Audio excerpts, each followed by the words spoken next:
The spiritual basis of addiction. The physical and psychological aspects of the addictive process are becoming increasingly identifiable, and sexaholism shares elements in common with other addictions. Our sexual experience or fantasy usually began as the answer to all our needs. It worked. It provided relief and pleasure like nothing else. At some point, most of us came to qualify on all counts as true addicts, and some of us were probably addicted from the very beginning. In looking back, many of us see that regardless of how, why, or when it began, there came a time when we were not only aware of the power this thing held over us, but that we were acting against our wills. Only when we tried stopping did we see that we were captive to a force stronger than we, at the mercy of a power greater than ourselves. We could understand the dilemma of some professionals who tried treating alcoholics and some of us only to despair. In recovery, we came to see aspects of our sexaholism lying behind the physical and psychological that paralleled similar aspects discovered by recovering alcoholics. These have to do with the personality dealing with the will and the attitudinal forces shaping the person and character. We refer to this as the spiritual dimension. It is here where we discover the most powerful forces propelling us into our addiction. Thus, we will use the word spiritual in referring to that aspect of ourselves underlying and determining all our attitudes, choices, thoughts, and behavior, the very core of personality, the very heart of the person. If we can see how the addictive process involves this most fundamental aspect of our being, we will be able to understand why recovery, whatever else we make it, must be a spiritual process. We use the term spiritual in this broader non-religious sense for another reason. Some of us testify to having led a spiritual life while still practicing our wrongs. Now we see that the spiritual realm encompasses both good and evil, and that regardless of our spiritual experiences, real though they may have been, what we were doing was neither good nor right. Origins. Perhaps the best way to illustrate the spiritual perspective is to use a personal story. The following is an excerpt from a fourth-step inventory written by a recovering sexaholic. This was part of his second fourth step, written after a few years in recovery. When I told my mother about my first masturbation, she told me not to touch myself and never to bring it up again. Of course, she didn't handle the situation right, but that's where I seemed to connect with the wrong in me. I closed off inside, like dropping a curtain between me and her and the world too, somehow. I threw some kind of tremendous silent switch. I would never again be on the outside what I was on the inside. What I was on the inside suddenly changed, and part of me retreated into that dark tunnel way inside myself. I think that's when my resentment must have crystallized inside me. Let me see if I can play it back. I remember turning away from my mother, silently submissive on the outside, but something on the inside turned deep and dark. I just know I had a drastic change of attitude then, like a whole new mode of being. I was going to do what I wanted to do. The attitude was against my mother. In order for me to keep doing what I wanted, I had to set myself against her. But it had to be on the inside because I was afraid to assert myself. There wasn't even a dilemma. I just went ahead and masturbated again without a thought. But every time thereafter, masturbation had a totally new feeling to it. It got me out of myself. A vast satisfaction. Great relief. Total escape from the inner pressure. What fantastic release. As a matter of fact, the first subsequent masturbations seemed like totally different experiences. The first was simply a new and pleasurable physical sensation that I didn't understand and something I could bring out and discuss. The others weren't really physical at all. Masturbation was merely the means for entering a whole new and free world inside me. It was spiritual. There's no other way to describe it.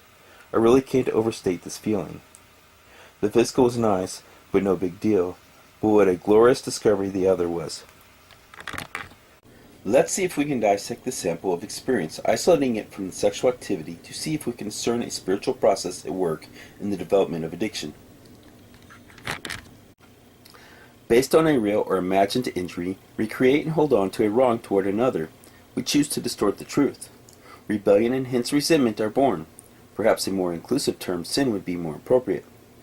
This distortion of reality produces a false spiritual high, satisfaction, pleasure, and release from the conflict produced by our wrong. Rebellion and resentment fill a need, really a demand. We take nourishment from the resentment. It sustains us. It sustains the new reality, which is a lie. It hides our wrong. We don't have to face it and deal with it. Thus, resentment is used as a drug. To continue justifying this wrong to ourselves, we periodically play the incident back. winning the case in court against the other person every time. By thus re-experiencing the resentment, we seek to recapture the effect of the original high. Our use of resentment thus becomes habitual, producing more wrong, which requires more of the drug to cover it. The vicious cycle is set. It has a life of its own, unrelated to the initial event. Persistence in this habit produces distress. Part of us always knows when we're wrong. The lie doesn't square up with something inside us, with what we see in the real world outside, and with the inputs we get from others. Plus, we feel guilty for enjoying this unnatural ecstasy, and our isolation increases. We try abstaining from this inner spiritual habit, so we act outwardly toward the objects of our resentment as though we hold no wrong against them. But this pretense deprives us of our drug resentment, creates a new lie that needs more drug, and forces us to treat the distress of withdrawal with the medicine that provides relief, more resentment. This mental behavior fulfills the three criteria of addiction noted earlier: tolerance, abstinence, and withdrawal. We are now fully addicted to resentment as a spiritual attitude, quite apart from any physical acting out. Now, if we add the ingredient of some physical habit to the spiritual mental process, as we do in our case with sex, we can see how the imprinting, conditioning, and programming become all the more total, rigid, and controlling. Once this pattern is established in the disposition of the inner person, it must manifest itself in some overt behavior. We are addicts waiting to happen. Thus, the addictive process may be established in the inner person long before it ever appears in our behavior. When the man described above withdrew from his lust and sex addiction, resentment, which he had never before been aware of, suddenly erupted with volcanic fury and possessed him as lust had done previously. His physical addiction had been used to cover or drug the spiritual illness. For there to be any true and lasting recovery for him, he must right the wrongs in his life from the inside out. To stay sober sexually and grow in recovery, he will have to surrender his resentments. The spiritual process.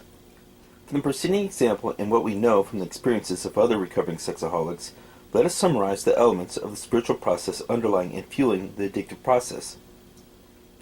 As we take up each of these in turn, we will see by the end of each point that we are responsible in each stage of the process. Regardless of the other factors contributing to our addiction, we are the active agent in its development. An attitude change. A change of attitude sets the course for our addiction.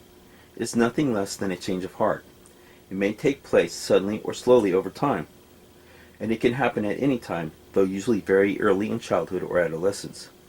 In many of us, our sexual misbehavior seems to have been the focal point for rebellion against authority. Under the surface, many a sexaholic is seething with resentment, hostility, anger, envy, rebellion, and rage. We may not be consciously aware of it or of the powerful life-altering significance of such a position, but the more we discover about this aspect of our condition, the more we realize that our behavior was the manifestation of inner attitudes and thoughts. To put it another way, our attitudes enabled the addiction. External conditions do not really make us what we are. Our attitude toward those conditions shaped our response. Attitude transcends the externals. Attitude makes the person. We are what we think. Thus, we create our own predisposition to addiction. A decision to persist in wrong. The attitude change produces a decision to persist in doing something wrong. There's probably no such thing as an attitude change in the abstract. It is usually tied in with another person. It sets us against another. Focusing on some real or imagined wrong, we choose to resent that person, do what we want, and push the person away. We may still be dependent on them, as with a parent, brother, sister, or spouse, but we separate from them in our heart. A wrong attitude toward others is the key to the negative spiritual process empowering the addiction.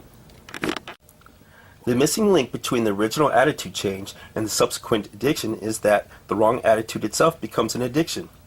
We nourish, defend, and deny it. I know that I get a hit off that resentment every time I play back the scene with that person in my mind. It's like taking a drink from something deep inside me. Why? What's it doing for me? At times, I swear I'm hooked on resentment more than I ever was on lust or alcohol. Resentment is said to be the #1 killer of addicts. We will have to start undoing our addiction from the inside out. Thus, our wrongs hold us in bondage. We sin against ourselves. Guilt and punishment. Unknown to ourselves, we thus reap the penalty for everything we think and do wrong. For every wrong, there is a reaction within us that negates life, adding to the pool of our emotional and spiritual distresses. "Dear God," I cried out that day, "that's me in there.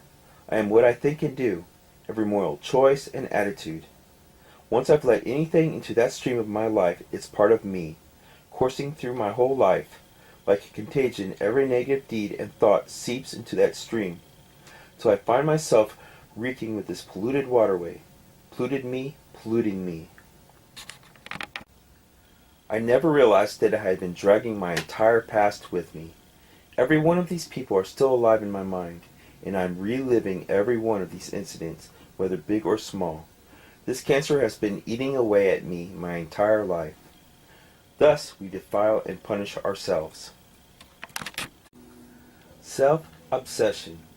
As we make the conscious spiritual choices setting into motion the addictive process, we become increasingly selfish and self-centered. A rebellious attitude sets in, with or without pseudo-compliance on the surface. In order to keep from looking at ourselves, we find fault with those closest to us, as well as with the institutions ministering to our needs. All we can see are the inadequacies, wrongs, and injustices of others. We become increasingly closed off and defensive, unteachable and willful, and a kind of hardening sets in. Obsession with self is a negative spiritual attitude and force. Though the world outside may not see it as such, our spouses, children, fellow workers, cats, and dogs know different. Self-obsession smells bad to everyone but the obsessed. Our self-obsession takes different forms, from one in plain view to the cupboard, where it's disguised under passivity and appearance of gentleness or pseudo-concern. The greater the self-obsession, the greater the con to disguise it. It prevents us from detecting the emerging flaws that later will turn into cracks and disastrous fissures in the reservoir of the self. And self-obsession inevitably produces spiritual blindness. To keep from seeing ourselves, we seize on the wrongs of others. Most difficult for us to see was that being obsessed with self meant we had become the source of our own lives, our own God. We were the most important person in our world. Thus, we had to connect with ourselves. We became addicted to ourselves. No wonder so many of us found masturbation to be infinitely more than childhood experimentation. It got us high on ourselves, short-circuiting any meaningful connection with others and God. In our great and lofty pursuits of finding our lives, we shut out the possibility of ever receiving life. The program, people showed it to me. I'm high on myself. I'm sitting there talking about myself, about my wife, and my job, and those people out there. I am the center of the universe, and can't see that's the problem. It got to be awfully lonely sitting on that throne of God. Thus, we make ourselves God. Separation. From our very first attitude change, we isolate ourselves. We start building a wall around us, especially between us and those we are close to. It may appear that just the opposite is true. We can be outgoing, warm, personable, charming, lovable, and kind as long as it serves the self. The reality of the matter is simply that we cannot hang on to the resentments or practice our addiction without negating true union. At the same time, we are separating ourselves from God. Our way of life sets us on a course away from instead of toward. And this is inevitably true even though we may still be fervently engaging in religious exercises or having spiritual experiences or are sober in other programs. This process has an even more insidious aspect, separation from ourselves. We start moving farther and farther away from that part of ourselves that has the light, until we may finally lose it. The duplicity of holding resentments on the inside while being something else on the outside creates a split that not only isolates us from others, but from our true selves. Separation at the very core of our being. No wonder we start having so much trouble with our mental health. We push the light, truth about ourselves and others, farther and farther away until finally, when none gets through the shield of self-will, the darkness descends. The result is isolation, alienation, depression, and disunion within ourselves. Is not this an insanity all its own? Thus, we lose ourselves. Blindness and delusion. As soon as we set into motion the process of covering our wrongs, there's an increasing inability to see ourselves as we really are and others as they really are. The alcoholics call this pride blindness. How sharply attuned we became to the defects of others. Our ability to detect hypocrisy in others seemed to increase in direct proportion to our own self-blindness, as though we had to sharpen our critical spirit the more to keep from looking inward. Often our judgmental attitude took on great heat as we raged against people, places, and things.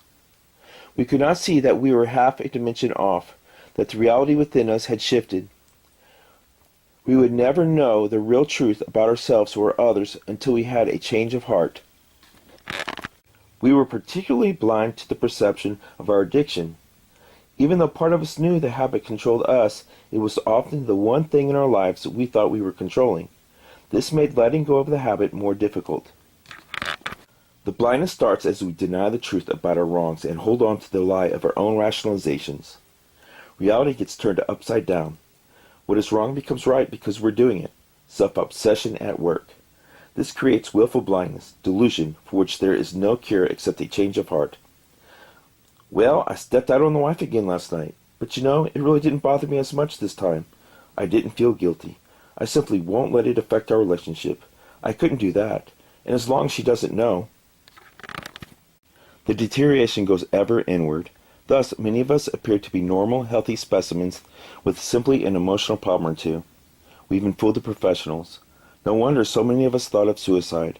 The gnawing realization of dying on the inside left us with nothing to resort to but more of the same sick thinking and behavior. Not even the threat of untreatable venereal disease could induce us to forsake our habit. Some of us called it love. It wasn't unusual for us to feel miraculously exempt from all judgment, even divinely protected. Thus we delude ourselves. The negative connection. We find that spiritual isolation is intolerable for long.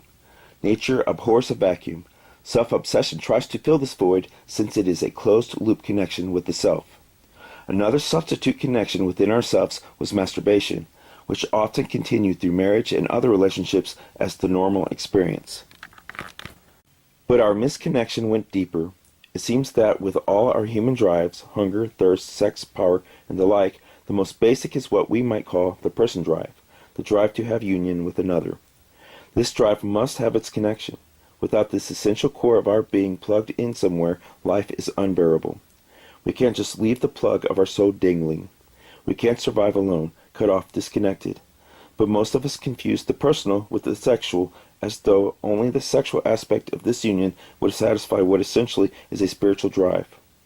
So we use sex, or lust, or relationships to satisfy this drive, letting them take the place of God as source of our lives. Idolatry. This negative connection never satisfies. The hunger merely deepens, and the compulsive pursuit of more and different and better accelerates. Just as the person drive is the force driving us to connect with the best in us, others, and God, lust becomes the negative force connecting us with the worst in us and others and what someone has called our negative God. It is in this area where some recovering members see in their sexaholism an aspect they call the diabolical. Thus, we pervert ourselves. Spiritual death. When we look at the spiritual aspects of the addictive process, we are forced to face some things we simply could not accept before we surrendered. Prior to our recovery, it was impossible for any of us to comprehend or accept the true nature of our condition. Sure, we said, there must be some poor sex drunks who are that bad off, but not me. Looking deeper, we said, yes, me. We choose the course that sets us against ourselves and others so we can persist in wrong. Self-obsession is a spiritual delirium all its own, an idolatry of the most insidious sort. Our diseased attitude is an irresistible force driving us away from others, ourselves, and God, and into our addictions. The darker side of our negative connection is truly fearsome, and the insanity of our delusion damns us to the condition where truth about ourselves cannot penetrate. We must finally ask, then, doesn't all this add up to spiritual death? The stakes are higher than we figured. Had we ever glimpsed the truth for a moment, the torment would have been greater than we could bear. Thus, the illness must penetrate itself, both within and without. To stop means we must face the truth about ourselves, and that is like the very threat of death. But unless we do stop and face the truth about ourselves, we remain in death. Thus, we destroy ourselves. Conclusions. When we look at the addictive process, we see that what we call the spiritual factors lie beneath the psychological and behavioral. This underlying soul sickness, now apparent to us only in recovery, is the root of our problem.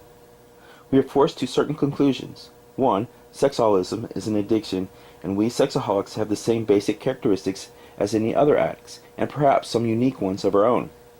2. The nature of what we have been doing to ourselves is truly shattering. 3. Our addiction is an inside job. We are responsible for the attitude that set its course and propel our thinking and behavior. 4. Since we had something to do with becoming what we are, we can assume responsibility for the change of attitude, surrender that will allow healing to begin. We can become willing to see and surrender what we know we're doing wrong. The fellowship and the program of the steps take it from there. Every time we go back out there, our way of saying we have resorted to our addiction once again, we set in motion these same self-destructive processes.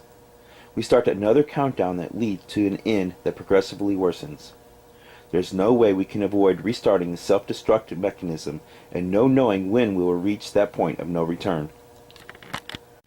If all this leaves you with a feeling of despair, that very despair may indicate you are willing to face the truth about yourself for the first time. It was to such despair that we had to come before we could be released. Left to our own devices, the prognosis is dismal. Only for those who want recovery is there any hope at all, and to such we offer great hope, release from the power of addiction, loss of guilt and shame, power over wrong and freedom to do right, and the ability to live comfortably within ourselves, others, and God. This is precisely what the Fellowship of the Steps will do when we make it a way of life.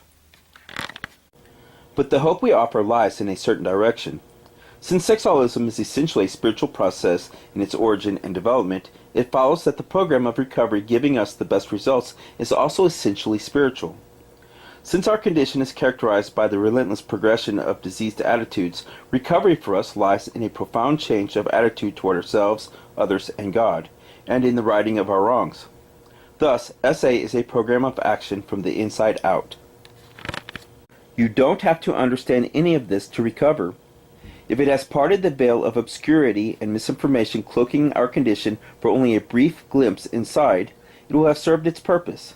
It should also help those of us in recovery to understand the radical nature of change of heart and character that must continue if we are to live sober, joyous, and free. A note on the use of the term spiritual. We quote from Appendix 2 of Alcoholics Anonymous.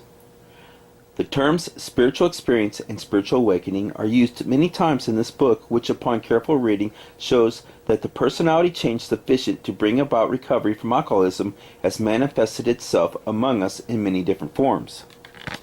Most of our experiences are of the educational variety because they develop slowly over a period of time.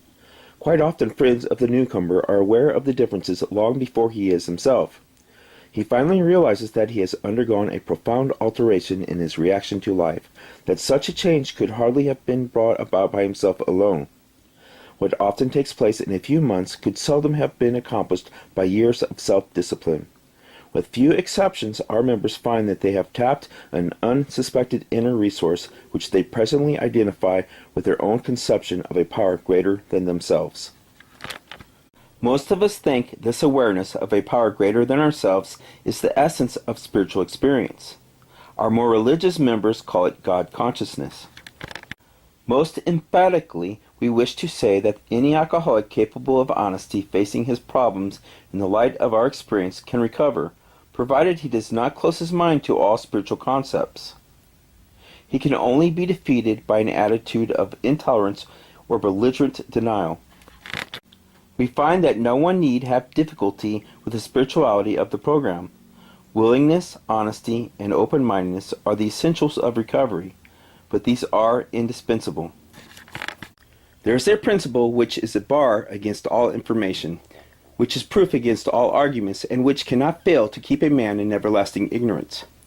That principle is contempt prior to investigation. Herbert Spencer from Alcoholics Anonymous, page 569 through 570.